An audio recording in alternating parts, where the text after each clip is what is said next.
नमस्कार। इस वीडियो में आज हम पढ़ेंगे एक 10 नंबर का जो पेपर जो इम्पोर्टेंट क्वेश्चंस हैं 10 नंबर जो जहाँ से आपको मिलेंगे। तो कहाँ से मिलेंगे ये 10 नंबर? एक तो चैप्टर है आपका सांख्यिकी का, ठीक है। एक तो चैप्टर है सांख्यिकी का और एक चैप्टर है प्रायिकता का। ये दो चैप्टर अगर आप ध्यान से करेंगे तो इन चैप्टर्स में से आपको 10 नंबर मिलेंगे।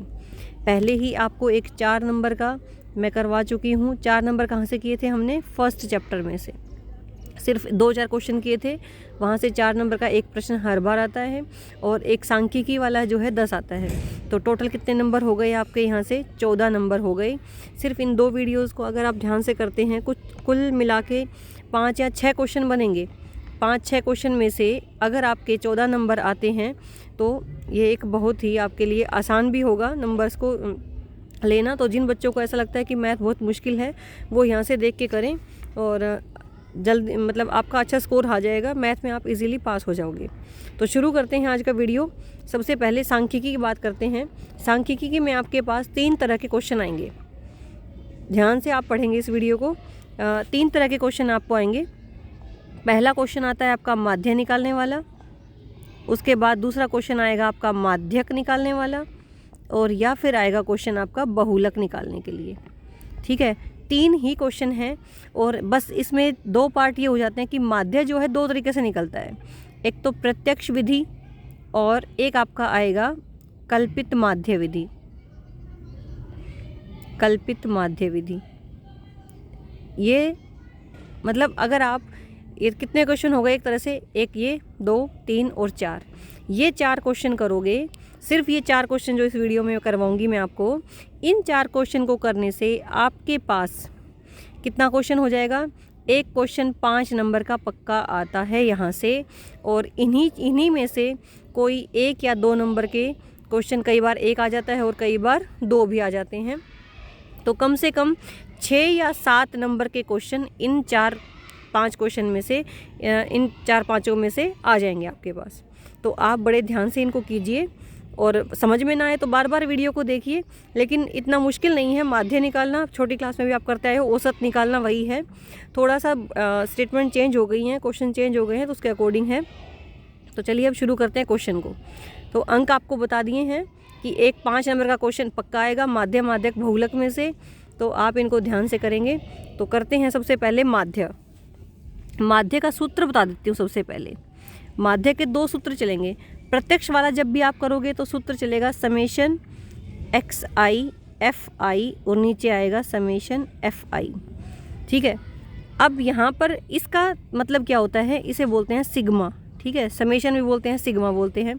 इसका मतलब होता है सम, मतलब जोड़, योग, ठीक है। किसका योग? किसका योग हो जाएगा? योग इसका हो जाएगा जिसका आप ये जैसे जिसके आगे लिखा है ना, जैसे मैंने लिखा xi fi, ये वाली लाइन जो xi fi वाली जो आएगी उसके आगे अगर ये लिख दिया तो इस पूरी का, इसमें जितने भी एंट्रीज हैं उन सब का जो जोड़ है वो ये है। तो हो जाएगा यहाँ से। चलिए अब ये तो है तुम्हारा प्रत्यक्ष विधि। ये कौन सा सूत्र है? प्रत्यक्ष विधि के लिए है ये वाला सूत्र, प्रत्यक्ष विधि। दूसरा आता है आपका कल्पित माध्य विधि, उसे अगले में करेंगे, पहले इसको कर लेते हैं। Summation xi fi। अब यहाँ पर ये xi's और fi's हैं क्या? ये xi क्या है? जैसा कि आपको सूत्र में बता दिया गया है कि जो दिए गए प्रेक्षण है ना वो सारे क्या हैं? xi's हैं। और fi क्या है? उनकी बारंबारता है, बारंबारता है। जैसे अब अगर उदाहरण की बात करें, मान लीजिए ये वाला क्वेश्चन है। यदि किसी स्कूल की कक्षा 10 की 30 विद्यार्थियों द्वारा गणित के जो अंक हैं वो दिए गए हैं और आपको अब इनका क्या निकालना है? माध्य निकालना है। अब पेपर की अगर बात करें तो सिर्फ अगर पूछे माध्य निकालना है तो आप क्या करोगे? आप किसी भी मेथड से निकाल सकते हो। सिंपल जो अपना प्रत्यक्ष विधि है इससे भी निकाल सकते हो या फिर कल्पित से भी निकाल सकते हो। लेकिन अगर उसने पेपर में बोल दिया कि प्रत्यक्ष विधि से ही माध्य निकालो और अगर आप कल्पित से कर रहे हो तो वो क्वेश्चन में आपको कोई अंक नहीं मिलेगा। यदि कल्पित के लिए बोले और आप प्रत्यक्ष कर रहे हो तो भी कोई अंक नहीं मिलेगा। तो इसीलिए अगर विधि का नाम दिया है तो उसी विधि से करना है। अगर कोई विधि नहीं दी तो आप किसी से भी कर सकते हो। तो अब इस प्रश्न की उदाहरण की अगर हम बात करें, उदाहरण आप ध्यान से करेंगे तो क्वेश्चन आपका इजीली हो जाएगा। इस उदाहरण की अगर हम बात करें तो देखिए, प्राप्तांक दिए हुए हैं और विद्यार्थियों की संख्या। तो कई बार तो पेपर में आपको बता देता है कि ये XI है आपका, और कई बार वो नहीं बताता है कि कौन सा XI FI है। तो आपको ये पता होना चाहिए कि जो प्रेक्षण हैं वो एक्साइज होते हैं, और उसने बोला विद्यार्थियों की संख्या। तो जब भी या तो बारंबारता को बारंबारता बोलता है या फिर हमेशा उसको संख्या से दिखाता है। तो जहाँ भी आपको बारंबारता या संख्या दिखे, समझो वो क्या है, आपका FI है। ठीक है, और दूसरे वाले क्या बचते हैं, आपके एक्साइज बच जाते हैं। ठीक है, अब जैसे इस उदाहरण में आपको पता चल गया, प्राप्तांक तो XI है और विद्यार्थियों की संख्या क्या है, FI है। अब देखो सूत्र पे आओ, XI और FI की गुणा करनी है पहले। तो XI भी आपको पता है और FI भी आपको पता है। XI और FI की हम क्या करेंगे, अब गुणा करके ये तीसरी लाइन आ गई आपके पास। गुणा करके जो है ये तीसरी लाइन आपके पास आई है। तीसरी लाइन में देखो आप, इसने क्या किया है, FI और XI इनको गुणा कर दिया। देखो पहले में XI कितना था, 10, FI कितना था, 1, 10 गुणा 1 कितना आ गया, 10। दूसरा कितना है, 20 XI, FI कितना है, 1, फिर से आ गया 20। अगला था 36 और उसकी गुणा कैसे की, 3 से, कितना आ गया, 108। इस तरह से सबकी गुणा होती जाएंगी। तो ये क्या आ गए, हमारे FI और XI की गुणा होके आ गई। अब सूत्र की बात करें तो सूत्र में क्या रखना है, सिग्मा FI XI, मतलब जो FI XI वाली पूरी लाइन है, सिग्मा का मतलब है उसका जोड़। इन सबको आप जोड़ के लिखोगे। उसी तरह से सिग्मा FI, इसका मतलब है जो FI है, बारंबारता वाली जो लाइन है, उस सारी का आप जोड़ करके लिखोगे।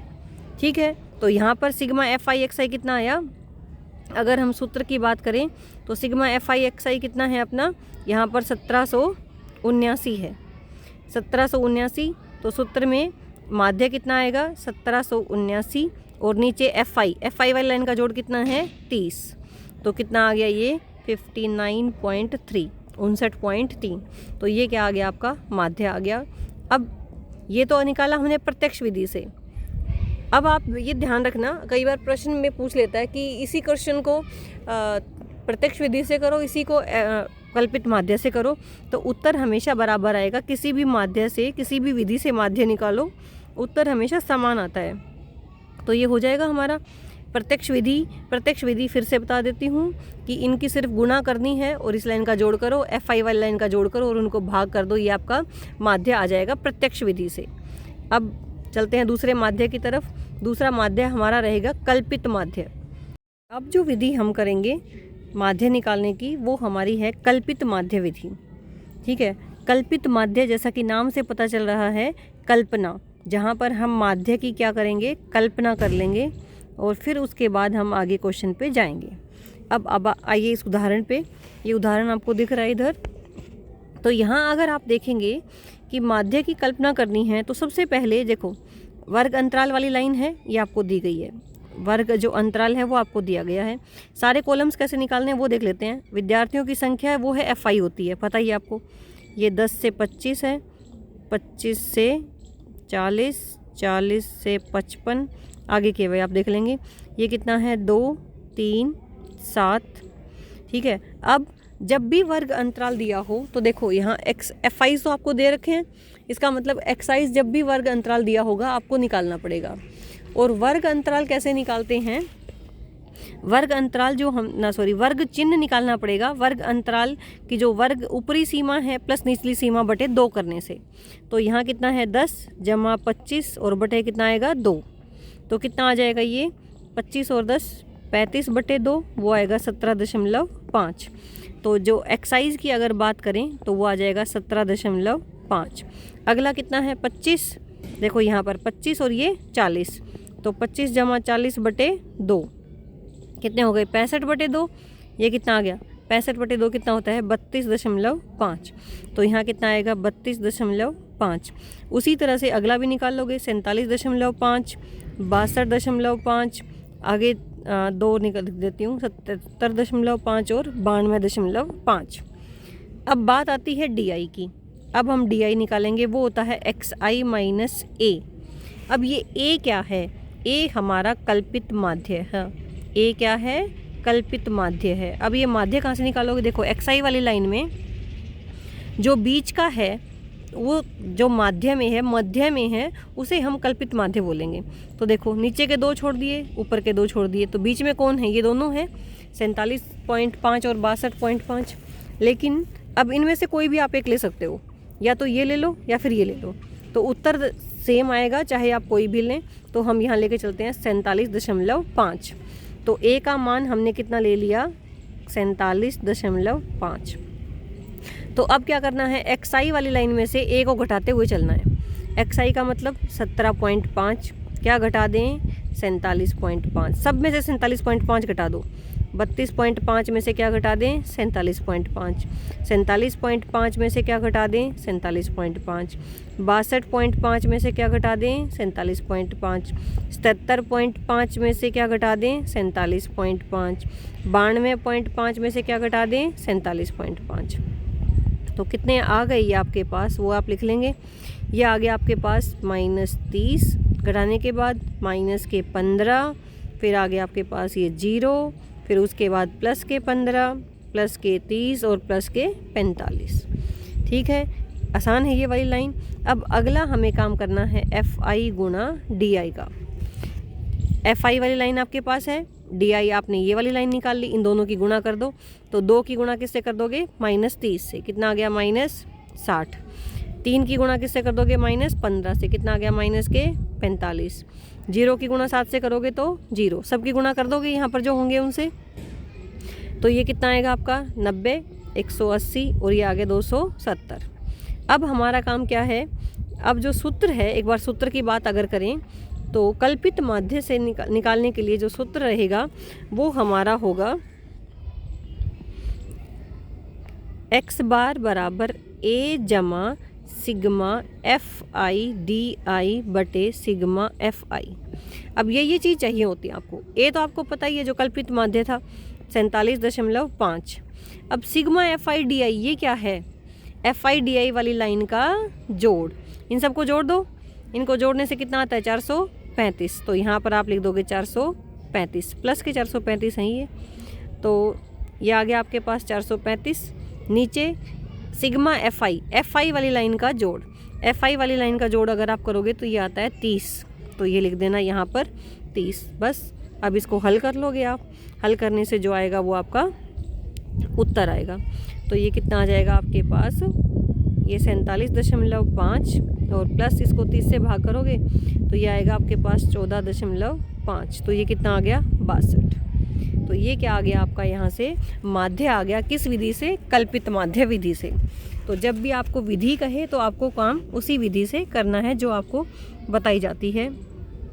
चलिए, अब ये 2 क्वेश्चन हो गए आपके, माध्य प्रत्यक्ष विधि से और माध्य कल्पित माध्य विधि से। अब अगला क्वेश्चन हम करते हैं क्या निकालने का? माध्यक निकालने का। माध्यक निकालेंगे और फिर उसके बाद बहुलक निकालेंगे। बस ये 4 प्रश्न, इनमें से 6 नंबर का पक्का पेपर आपका हो जाएगा। तो सबसे पहले एक बार हम बहुलक देखते हैं। बहुलक कैसे निकालेंगे पहले उसको एक बार देखेंगे हम। बहुलक के लिए सूत्र देखिए पहले बहुलक का। बहुलक का सूत्र होता है L plus F1 minus F0 बटे 2F1 minus F0 minus F2 गुणा में H। ठीक है, आपको अब ये सारी चीज़ें पता होनी चाहिए क्या क्या हैं। L, अब चलिए प्रश्न पे आते हैं। जैसे पहला प्रश्न, ये उदाहरण नंबर 5 ही देख लेते हैं एक बार हम। उदाहरण नंबर 5 में परिवार का माप दे रखा है और परिवारों की संख्या। ठीक है, तो अब आपको एक ये F0 F1 कहाँ से आएंगे पहले ये देखते हैं। तो यहाँ पर देखो सबसे पहले बहुलक किसका है? सबसे ज़्यादा संख्या कहाँ है? 7, 8, 2, 2, 1 है। सबसे ज़्यादा कौन सी हो गई? 8। तो जो FI है इसे बोलेंगे जो 8 है इसके सामने वाला जो वर्ग है, कौन सा इसके सामने वाला वर्ग? 3 से 5 वाला। ये क्या हो गया हमारा? बहुलक वर्ग। ये क्या हो गया? बहुलक वर्ग हो गया। ठीक है, और ये हमारी क्या हो गई? बहुलक वर्ग की बारंबारता। जो उसके सामने हो गई ये होगी बहुलक वर्ग की बारंबारता। जिसकी भी बारंबारता अधिक है वही बहुलक हो जाता है, बहुलक वर्ग हो जाता है। तो यहाँ से 8 हो गई बहुलक वर्ग की बारंबारता। बहुलक वर्ग की जो F0 है, अब देखो ये बहुलक वर्ग से पहले वाले की बारंबारता, बहुलक वर्ग से पहले वाले की बारंबारता। तो बहुलक वर्ग से पहले वाले की बारंबारता कितनी है यहाँ पर 7। F1 कितनी है, बहुलक वर्ग की खुद की बारंबारता, वो कितनी है 8। और F2 जो है बहुलक वर्ग के बाद वाले की बारंबारता, और वो कितनी हो गई आपके पास 2, बाद वाले की 2। तो 0 मतलब पहले वाला, 1 खुद और 2 बाद वाला। तो ये 3 चीज़ें तो आ गई। अब बात आती है L की। L क्या है, जो वर्ग हैं उनकी मतलब वर्ग कितना है, वर्ग अंतराल कितना है, वो क्या होता है हमारा L। तो L कितना है 3, 1 से 3, 3 से 5, तो कितना हो गया वर्ग अंतराल। वर्ग अंतराल की L जो है, H है वो वर्ग अंतराल। L जो है हमारा जो बहुलक वर्ग है उसकी निम्न सीमा है L। तो निम्न सीमा कितनी है, जो बहुलक वर्ग कौन सा है 3 से 5 वाला, इसकी निम्न सीमा कितनी है 3। तो L कितना हो गया यहाँ से 3, L 3 हो गया। H जो वर्ग अंतराल है वो कितने का है, 2-2 का अंतराल है। तो H हमारा कितना हो गया 2। सारी चीज़ें आ गई, फॉर्मूला में पुट कर देंगे, क्वेश्चन हो जाएगा। तो अब एक बार क्वेश्चन देखिए, इसमें रख के देख लेते हैं, ये उदाहरण आपका हल हो जाएगा।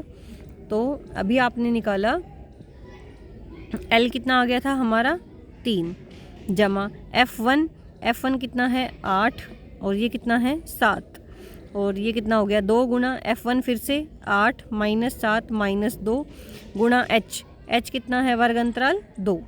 तो ये कितना आ गया 3 जमा 8 में से 7 जाएगा तो 1, 8 दूनी 16 और -7 - 2 -9 और गुणा में 2। तो कितना आ गया आपके पास ये 3 जमा 2/16 में से 9 जाएंगे तो 7। ठीक है, तो कितना आ गया आपके पास ये, इसका 7 लोगे तो कितना आ गया यहाँ से 7 × 21 और जमा 2/7, तो ये आ गया 23/7। तो 7 × 21 और उसके बाद आएगा 2, 8 और 6, बस ये उत्तर आ जाएगा इसका। तो इस तरह से बहुलक वाले सवाल भी आपके हो जाएंगे। सिर्फ यहाँ पर आपको ये F1 F0 पता होना चाहिए क्या होते हैं, ठीक है। बाकी सूत्र आपको याद करना पड़ेगा, इसमें जो है सिर्फ ये पता करो। एक इम्पोर्टेंट चीज़ ये है कि F1 को पता करना। F1 जो आपके पास जो संख्या वाला दे रखा है रो, उसमें जो सबसे ज़्यादा बार जो आंकड़ा आया है वो आपका क्या होता है, उसे हम F1 मानते हैं। तो इस उदाहरण में आपके पास 8 था तो हमने F1 को 8 माना था। F0 उससे पहले वाले की बारंबारता हो जाएगी, F2 से बाद वाले की हो जाएगी। तो ये बहुलक वाला प्रश्न इस तरह से हो जाएंगे। अब एक बार माध्य वाला देख लेते हैं, माध्य वाले किस तरह से होंगे हमारे। माध्यक तो हम कर चुके हैं। अब एक प्रश्न जो है हम माध्यक का करेंगे, उसके बाद ये आपका पूरा हो जाएगा। यहाँ से आपका एक प्रश्न पक्का 5 नंबर का हो जाएगा इस वीडियो को देखने के बाद, अगर आप ध्यान से देखते हैं तो। सबसे पहले हम बात करते हैं माध्यक के सूत्र की। तो जो माध्यक का सूत्र है वो हमारा रहेगा L + n/2 - CF/F और गुणा में H, ये सूत्र है। L फिर वही है जो हम वर्ग ढूंढेंगे उसकी निचली सीमा, n का मतलब है जो संख्या है उसका योग, और CF का मतलब होता है कम्युलेटिव फ्रीक्वेंसी, संचयी बारंबारता। ये संचयी बारंबारता और ये बारंबारता H वर्ग अंतराल है ही। तो अगर हम बात करें इस प्रश्न की बात करें, इस उदाहरण सारणी नंबर 14.15 में आप देख रहे हैं कि विद्यार्थियों के प्राप्तांक दिए हैं, विद्यार्थियों की संख्या दी है और संचयी बारंबारता आप कैसे निकालते हैं। संचयी बारंबारता निकालने के लिए आप जैसे पहला जो आंकड़ा है वो तो यूँ का यूँ है, F और CF में आप देख सकते हो 5 और 5। जो दूसरा आएगा वो पहले और दूसरे को जोड़ के आएगा 8। जो तीसरा आएगा, देखो जो पहला है वो तो वही रहेगा, जो दूसरे पे आएगा वो पहले और दूसरे को जोड़ के आएगा, जो तीसरे पे आएगा वो पहला, दूसरा और तीसरा, इन तीनों को जोड़ के आएगा, F वाली लाइन को जोड़ के आएगा CF। तो ये CF वाली लाइन कैसे आ रही है वो बता रही हूँ, मतलब कम्युलेटिव फ्रीक्वेंसी संचयी बारंबारता कैसे आती है। यहाँ पर फिर 1, 2, 3 और 4 फिर चारों को जोड़ के, मतलब जिस स्थान पे है अपने से पहले वाले और उसको खुद को सबको जोड़ के लिखना है। अब यहाँ 4 3 7 और 5 12, ये 12 आ गया। अगले में सबको जोड़ दिया, ये 15 आ गया। तो उस तरह से ये CF वाली लाइन आपकी आ जाएगी। ठीक है, तो CF तक काम ख़त्म। अब सूत्र पे आते हैं। L मैंने आपको बता दिया था, माध्यक वर्ग की निम्न सीमा। L क्या है? माध्यक वर्ग की निम्न सीमा है। यहाँ आप देख भी सकते हो, साइड में बुक में खोल रखा है मैंने। माध्यक वर्ग की निम्न सीमा है। तो माध्यक वर्ग की निम्न सीमा कितनी बनी इस क्वेश्चन में? देखो, पहले तो माध्यक ढूंढो। माध्यक कहाँ से ढूंढ के लाओगे? n कितने हैं पहले ये देखो आप। यहाँ पर n कितना हुआ, सबको जोड़ो। जो टोटल संख्या है वो कितनी है यहाँ इस क्वेश्चन में? जो n है वो 53 है, 53 आंकड़े हैं, इसलिए n कितना बना आपका? 53 बना। तो n अगर 53 है, n कितना है? 53 है। F5 वाली लाइन का देखोगे आप यहाँ से, तो ये 53 और n/2 करो अब, तो ये कितना आ गया? 53/2। 53/2 करने से कितना आया आपके पास? ये 26.5। अब ये देखो आप, 26.5 किस अंतराल में लाई करता है? अब देखो 22 से तो बड़ा है ना 26, 29 के सामने वाला देख लो। 29 के सामने अगर देखोगे तो बारंबारता तो F तो 7 और वर्ग अंतराल कितना बना? 60 से 70। ये वाला बनेगा 60 से 70, यहाँ पर 7 और ये 29, इसमें आएगा 26.5। तो आप इसके सामने वाले इनको लेके चलोगे, तो ये तो हो गई अब आपकी L। ठीक है, L तो हो गई 60, F कितना हो गया? 7। ठीक है, बारंबारता वाला F 7 और CF कितनी हो गई जो उसके सामने लिखी हुई थी? सॉरी, यहाँ पर ये जो CF है ये उससे पहले वाले की बारंबारता है। CF माध्यक वर्ग से ठीक पहले वाले वर्ग की संचयी बारंबारता है। तो CF वाला लेके चलोगे तो ये कितना आ जाएगा आपका? 22। उससे पहले वाले की मतलब 29 है, ये Z में चलता है। ये वर्ग अंतराल वाला ये और ये ऐसे, मतलब ये तो वर्ग अंतराल की दोनों चीज़ें तो इधर की, और ये CF जो चलेगा वो ऊपर वाले का चलता है। तो अगर यहाँ देखोगे तो आप देखो ये Z बन रहा है, 60 से 70 वाला 7 और फिर ऊपर वाला 22। ये तीनों चीज़ें लेनी है आपको यहाँ से।